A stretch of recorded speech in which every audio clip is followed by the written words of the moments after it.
Hello and welcome to episode 30 of the Nose Bros. 30. In like 34 months I've done 30 videos. That is effort. Hardest working man on YouTube. People have said it. I've heard people say it. I'm not going to deny it, but you know. I'm also letting my hair grow back in, which is reason to wear a hat. To all the people that have watched the videos and commented and subscribed and stuff, thank you very much. You're probably going to regret it after this video. I'm talking about a boot company I haven't talked about before, and that company is Taft. Now, Taft came out in 2014. It originally started as a sock company. I believe the owners are Corey and Mallory Stevens. Could be related. Could be just coincidence they have the same last name. Could be brother and sister. Could be mother and father, mother and son, husband and wife. I don't really know. I didn't look that much into it. But they started as a sock company in Utah in 2014.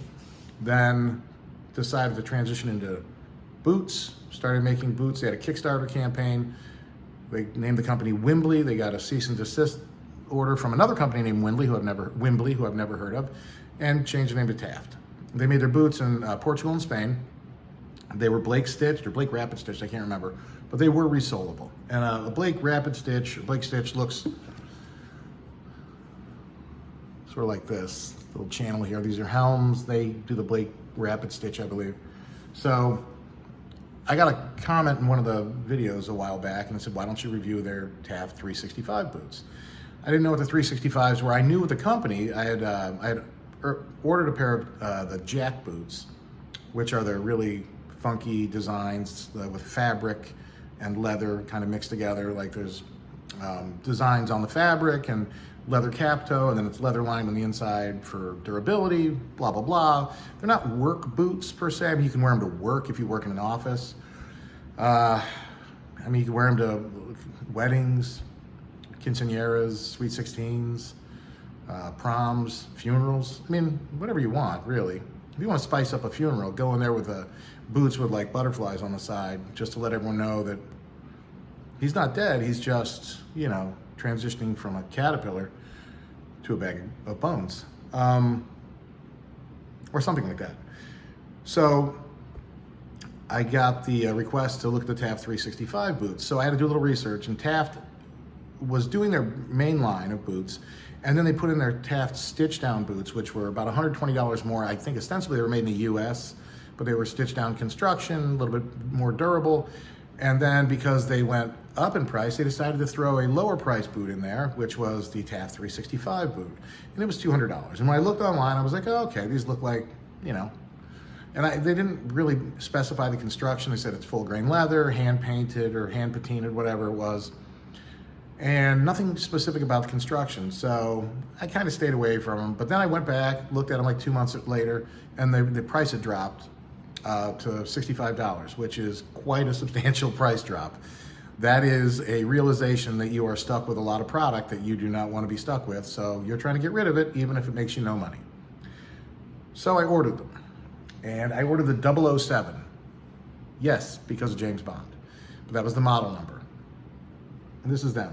They look like adult bowling shoes for James Bond. Very fancy. Like if he wore these to the lanes, people would be like, ooh, license to kill, and gonna pick up that spare, right?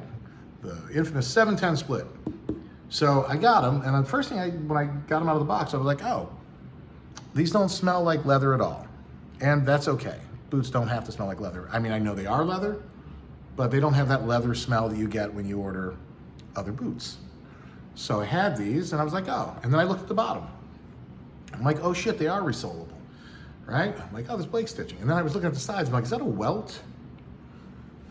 And then I got confused, so I texted or emailed their chatbot and asked what type of construction it was, and it gave me a long, glowing description of how they use top quality construction and blah, blah, blah, only the best cemented construction. So these are cemented construction boots. Also, I haven't even worn them and the leather's already creasing here. I mean, I've worn them around the house. You can't return them, but the reason I've only worn them around the house is they're so fucking uncomfortable. And let me get into that real quick. So these are made in China. And again, there's nothing wrong with that. These Graham Stones are made in China. Now these Grant Stones are awesome boots, super comfortable. I can wear them all day. They're like fucking slippers.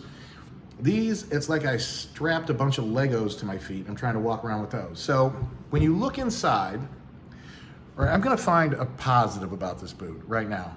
It's gusseted, up to about here. I don't think the rest of it's fucking waterproof, but it is gusseted so it can keep scorpions out of your boots, I guess. It comes with this fun little kiltie that's removable, but to remove it, you have to untie the laces. When I looked at it the first time, I thought maybe the best thing about this boot was that the laces were just long enough to tie into a noose, hook around my neck, and hang myself in my closet. That might have been the best thing about these. I wouldn't do that, but if I had to wear these boots all day, I would consider it. So, when you look inside, now they came with a insert, which is actually a nice insert, and I put it in another pair of boots. But they come with an insert, and then they have, well, as you look in there, it looks like a leather insole, but it's not. It's this. So it's a foam little like insole, and then underneath it is just, as you can see down there, it looks like tinfoil. It's not, but there is no cushioning in this boot whatsoever, and it's not like there's a leather midsole for you to break in. That is just solid material, whatever the hell it is. I thought about taking it all apart for $65. I mean, what's the big deal? Because I'm never going to wear these. I've worn them around the house, and I've been like, no, thank you. In fact, you know what? While I'm here, I'm tearing out this thing. Oh, this is a solid construction boot, because I'm taking this out with just a little bit of effort from my hand. Oh, maybe not. So that's what's underneath that. They have a shank. See the metal shank? Right? And what looks to be,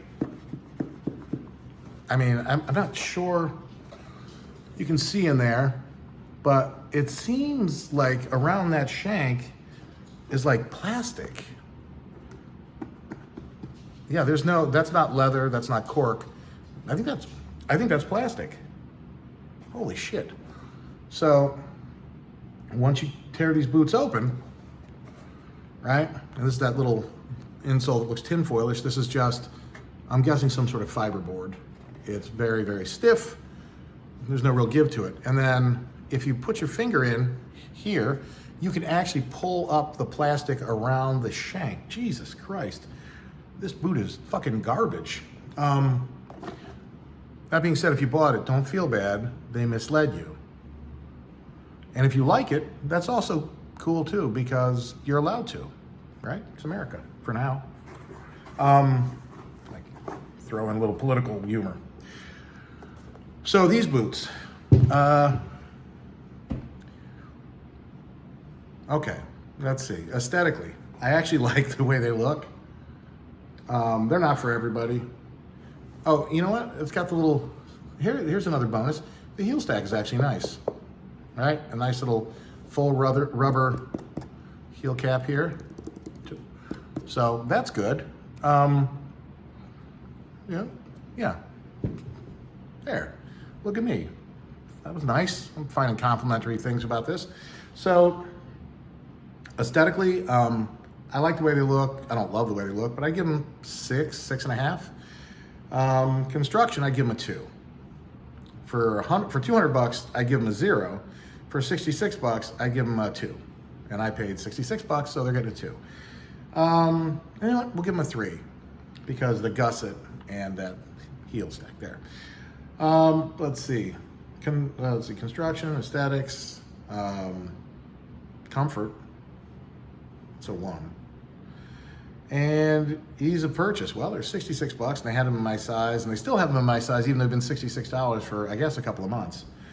So I guess they have a lot of them in stock. So feel free to order them. This should not be a reflection on Taft as a brand. I think this was a mistake they made. This whole line they went with, and I think they realized it pretty quickly because they cut bait. They didn't, come out with more. They're like, oh shit, let's try and sell all of these for under $70. So what I'm going to do is get a different pair of Tafts that are not these fucking things and review those and see if I like them. And yeah, not the Jacks because they don't fit. I'll have to find something a little bit bigger. or a little bit wider. But other than that, you know, these are terrible boots. I mean, I feel like every other review I do is just me taking a giant shit on a boot brand. I'm just shitting on these boots, not the whole brand. So I think they realized this was a mistake. We can realize this was a mistake, and we can all move on. Until next time, when I'm reviewing a pair of Ann Sons desert boots, and I'm releasing my field boot follow-up to see how they've held up over the last few months. So in fact, let me just show you. Well, actually, I can't show you. They're not out here. So they're sitting behind me at the door because I've been wearing them every day to beat the shit out of them. All right, you all have a nice day. Enjoy.